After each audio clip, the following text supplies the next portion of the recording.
أعوذ بالله السميع العليم من الشيطان الرجيم بسم الله الرحمن الرحيم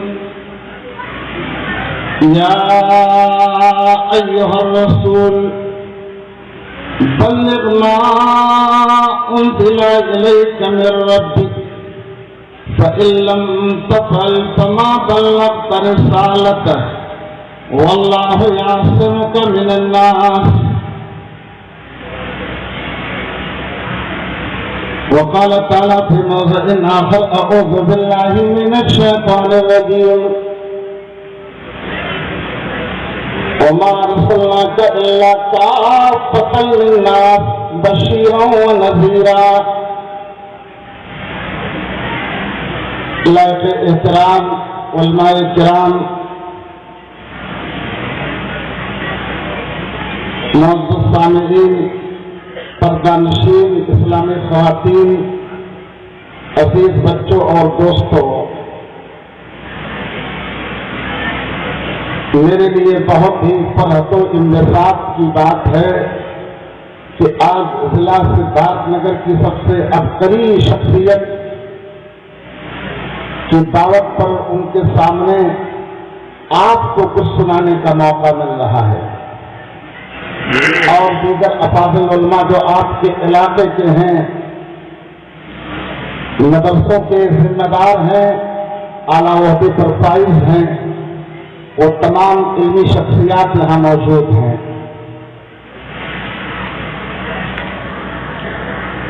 ممدوح محترم نے، شیخ محترم نے ابھی دعوت و تبلیغ کی نسبت سے کہا ہے میرا جو وقت ہے آپ کے پیغمبر، کائنات کے پیغمبر جناب محمد رسول اللہ صلی اللہ علیہ وسلم نے تبلیغ کیسے کیا؟ کیوں؟ آپ سے بیشتر اس زمین پر جو نبی اور رسول آئے ان کا تعلق کسی خاص خاندان سے تھا، کسی خاص قبیلے سے تھا، کسی خاص بستی سے تھا، کسی خاص علاقے سے تھا، لیکن جناب محمد رسول اللہ صلی اللہ علیہ وسلم کی رسالت تمام جن اور انس کے لیے عام تھی. آپ کو پوری دنیا میں تبلیغ کرنی تھی اور آپ کی رسالت کی آواز پوری دنیا میں پہنچنی تھی. آپ کو اس دماغ کے ساتھ سننا ہے کہ عرب کا علاقہ، ریگستانی علاقہ، پہاڑی علاقہ، اور اس پر مستضاد یہ کہ آپ کا پیغمبر اناث اور در یتیم، اناث اور در یتیم، وہ در یتیم پوری دنیا میں تبلیغ کیسے کر رہا ہے آپ اس مزاج کو بنا کے بیٹھیے اور سنیے. انشاءاللہ اتنی دیر میں میری بات یہ ختم نہیں ہو جائے گی. اللہ نے فرمایا ہے اے میرے حبیب ہم نے آپ کو تمام لوگوں کے لیے بشیر و نذیر بنا کر کے بھیجا. حجاز میں 3 شہر تھے، بڑے مشہور تھے. پہلے شہر کا نام مکہ ہے، دوسرے شہر کا نام 80-90 میل کے فاصلے پر طائف ہے، اور ایک چھوٹا سا گاؤں جو بعد میں شہر بنا وہ کسانوں کی بستی تھی، اگل بغل میں یہودیوں کے معاہدات تھے، اس کا نام یثرب ہے. پیارے پیغمبر کے محور تبلیغ یہی 3 شہر تھے. آپ نے خود جا کر کے 53 سال مکہ میں گزارا، حتیٰ عشرہ طائف میں گزارا، اور باقی کے آخری ایام کے 10 سال آپ نے مدینے میں گزارے. آپ نے تبلیغ کیا، لیکن چونکہ اللہ نے کہا تھا کہ آپ سب کے نبی اور رسول ہیں، آپ کو دعوت ہر جگہ پہنچانی ہے. آپ عرب و عجم کے پیغمبر، آپ اسود و احمر کے پیغمبر، آپ پوری دنیا کے پیغمبر ہیں، اس لیے آپ کو پوری دنیا میں دعوت دینی ہے. اب آپ کسی مزاج کے ساتھ سنو کہ آپ نے دعوت کیسے دیا.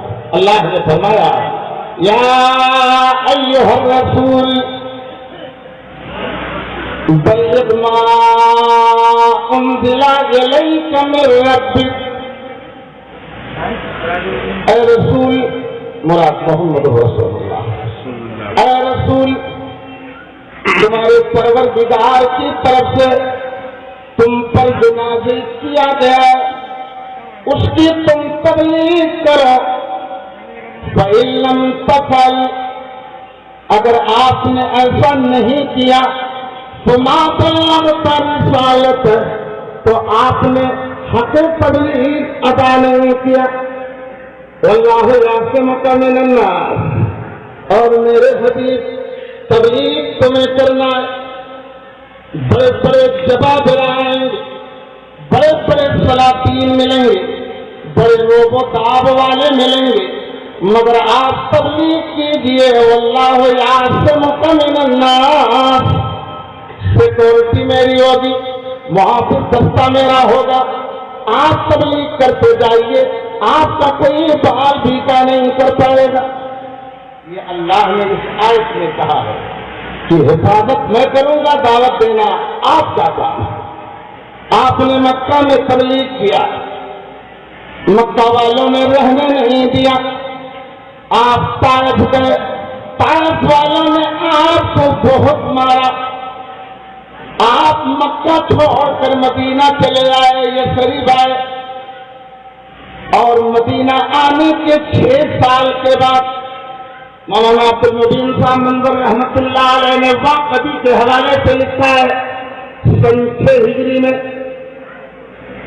اللہ کے نبی جناب محمد رسول اللہ صلی اللہ علیہ وسلم نے سوچا کہ دنیا میں، موجودہ دنیا میں، معلوماتی دنیا کے اندر جو ملک بس رہے ہیں، وہاں تبلیغ کیسے کیا جائے۔ صحابہ کو بلایا، کہا اے میرے صحابہ، میں ایران میں تبلیغ کروانا چاہتا ہوں، میں روم میں تبلیغ کروانا چاہتا ہوں، میں مصر میں تبلیغ کروانا چاہتا ہوں، میں حبش میں تبلیغ کروانا چاہتا ہوں۔ میں یہ چاہتا ہوں کہ تمام بادشاہوں کے نام سے خط لکھ کر کے بھیج دوں کہ آخری پیغمبر آ گیا ہے اور تم لوگ ایمان لے آؤ۔ یہ آپ نے صحابہ کے سامنے رکھا۔ مدینہ پہنچنے کے 6 سال کے بعد صحابہ نے کہا یا رسول اللہ، آپ خط لکھیں گے؟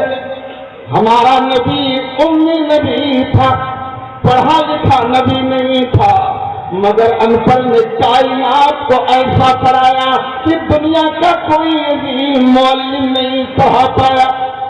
آپ لکھنا پڑھنا نہیں جانتے تھے۔ آپ صلی اللہ علیہ وسلم نے، آپ غور سے سنو انشاءاللہ ایمان تازہ، میں ضمانت لیتا ہوں انشاءاللہ ایمان تازہ۔ صحابہ نے کہا کہ یا رسول اللہ، آپ خط لکھیں گے؟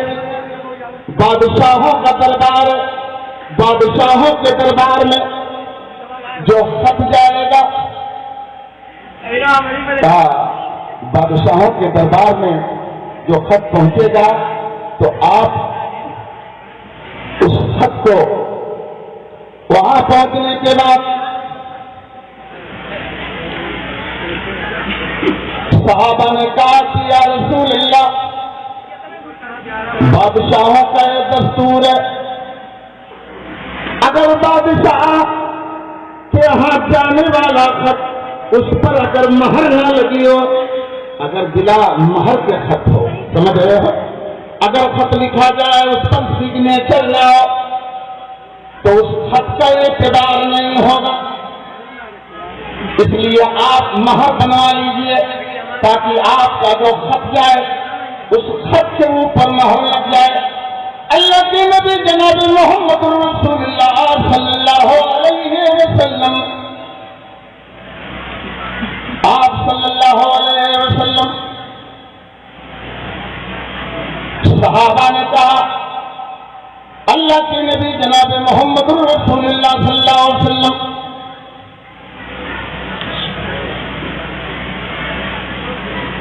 اللہ کے رسول صلی اللہ علیہ وسلم نے خط لکھوانا چاہا اور آپ نے ایک چاندی کی انگوٹھی بنائی، اس انگوٹھی کے اندر نگینہ تھا، نیچے محمد، بیچ میں رسول، اوپر اللہ، وہ مہر تھی محمد رسول اللہ، سمجھ رہے ہو، نیچے محمد تھا، بیچ میں رسول تھا، اوپر اللہ تھا۔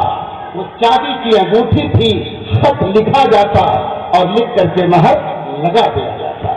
اللہ کے نبی جناب محمد رسول اللہ صلی اللہ علیہ وسلم نے 6 لوگوں کو تیار کیا ایران بھیجنے کے لیے، روم بھیجنے کے لیے، حبش بھیجنے کے لیے، مصر بھیجنے کے لیے۔ اللہ کے نبی جناب محمد رسول اللہ صلی اللہ علیہ وسلم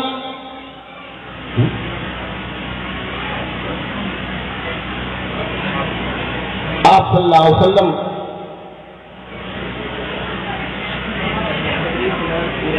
نے 6 آدمیوں کو تیار کیا۔ 6 آدمی مقوقس مصر کے پاس حاتم ابن بلتا کو تیار کیا، عمر ابن امیہ الزمری کو حبش کے بادشاہ کے پاس تیار کیا، اور عبداللہ ابن حذافہ ثانی کو ایران کے بادشاہ کے پاس جانے کے لیے تیار کیا، اور رضیہ ابن خلیفہ کلبی کو ہرقل روم کے پاس جانے کے لیے تیار کیا۔ سمجھ رہے ہو؟ اللہ کے نبی جناب محمد رسول اللہ صلی اللہ علیہ وسلم، امام بیہقی نے ابن اسحاق سے روایت کیا کہ اللہ کے نبی جناب محمد رسول اللہ صلی اللہ علیہ وسلم نے سیدھے حبش کے بادشاہ کے پاس خط لکھوایا۔ خط کا مضمون اس طرح سے تھا، کیسا لکھوایا؟ وہ خط کا مضمون جو اللہ کے نبی نے لکھا تھا حبش کے بادشاہ کے پاس، ھذا کتاب من محمد النبی الی النجاشی الصمدی من الحبشہ، یہ کتاب محمد رسول اللہ، یہ خط محمد رسول اللہ صلی اللہ علیہ وسلم کی طرف سے نجاشی بادشاہ کی طرف سے اللہ کے نبی نے نجاشی بادشاہ کو لکھا، کیونکہ اللہ نے کہا تھا او میرے رسول، میں نے تمہارے اوپر جو نازل کیا ہے اگر تم نے لوگوں تک اس کو پہنچایا نہیں، بلغ ما انزل الیک من ربک فإن لم تفعل فما بلغت رسالته واللہ یعصمک من الناس۔ آپ نے اگر پیغام سب تک نہیں پہنچایا تو آپ کی ذمہ داری ادا نہ ہوگی۔ آپ نے کیسے ہو گئے ہلائٹوں سے چلتے ہو، کیسے ہو گئے ٹرینوں سے چلتے ہو؟ اللہ کے نبی جناب محمد رسول اللہ صلی اللہ علیہ وسلم حبش میں، اللہ کے نبی نے حبشہ کے بادشاہ کے پاس جو خط لکھا، تبلیغ کرنی تھی، ریگستان پار کر کے جانا تھا، سمندر پار کر کے جانا تھا۔ اللہ کے نبی جناب محمد رسول اللہ صلی اللہ علیہ وسلم کا خط حبش کے بادشاہ کے پاس جا رہا ہے۔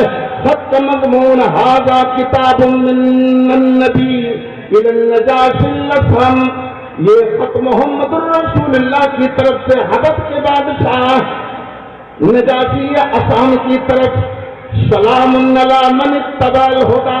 پیغمبر کا خط کیسا ہوتا ہے؟ کہتے ہو خیریت ہے کہ نہیں، کما رہے ہو کہ نہیں، کیا حال ہے؟ اللہ کے نبی بولتے ہیں سلام علی من اتبع الہدی، سلامتی ہو اس آدمی کے اوپر جو ہدایت کا بتلاتی ہو، وآمن باللہ ورسولہ، اور ایمان لایا اللہ پر، اس کے رسول پر، وہ شہید اللہ الہ الا اللہ، اور اس نے گواہی دیا کہ اللہ کے علاوہ کوئی معبود نہیں ہے، وحدہ لا شریک لہ، اللہ کے علاوہ کوئی بھی شریک کار نہیں ہے، وَأَنَّ مُحَمَّدًا عَبْدُهُ وَرَسُولُهُ، اللہ کے نبی نے کہا کہ محمد اللہ کے رسول اس کے بندے ہیں۔ یہ لکھنے کے بعد سب کہا وَأَدْعُوكَ بِدَعْوَةِ الْإِسْلَامِ، اور میں تمہیں اسلام کی دعوت پیش رہا ہوں، فَإِنِّي أَنَا رَسُولُهُ، میں یقیناً اس کا رسول ہوں، فَأَسْلِمْ تَسْلَمْ، اسلام قبول کر لو تم محفوظ ہو جاؤ گے۔ اللہ کے نبی جناب محمد رسول اللہ صلی اللہ علیہ وسلم نے یہ خط لکھا، آگے لکھا یا اہل الکتاب تعالوا الی کلمۃ سواء بیننا وبینکم الا نعبد الا اللہ، آؤ آؤ۔ اللہ کے نبی جناب محمد رسول اللہ صلی اللہ علیہ وسلم خط آگے لکھا تھا، خط کا لکھا تھا فَإِنَّ بَيْتَ عَلَيْكَ اسْمُ النَّصَارَى، خط میں اللہ کی نبی نے لکھا، نجاشی بادشاہ کو لکھا، یہ پیغمبر جس کو اللہ تعالیٰ نے اتنی ہمت دیا تھا، اللہ نے کہا میرے پیغمبر تم تبلیغ کرو، حفاظت میں تمہاری کروں گا۔ اللہ کے نبی نے خط میں لکھا تھا اگر تم نے انکار کر دیا، اگر اسلام قبول کرنے سے انکار کر دیا تو تمہارے اوپر سارے انگریزوں کا گناہ ہوگا، اس لیے کہ تمام حبشی قوم حضرت عیسیٰ علیہ السلام کی ماننے والی تھی۔